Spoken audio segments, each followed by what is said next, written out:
25 sekuntia lähtöä. Niko menossa kohti lähtövenettä.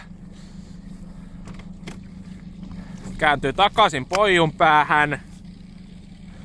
10 sekuntia aikaa lähtöön. Hyvä lähtö tulossa. 5, 4, 3, 2, 1 ja lähtö. Hyvä lähtö. Ihan poijun päästä. Tuuli on melko kevyttä.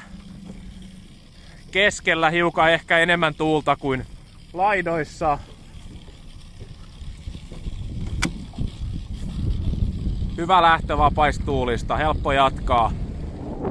No niin, Niko kiersi ensimmäisenä, hyvä sifti. Haettu täältä vasemmasta laidasta. Siinä Jani Fin 133 perässä. Seuraavana kolmantena Roope, selvä ero kahteen ensimmäisenä purjehtiva veneeseen. Siitä tuuli on vähän noussut lähdön jälkeen ja selvästi vasemmassa reunassa tuuli on kaikkein voimakkainta. Siitä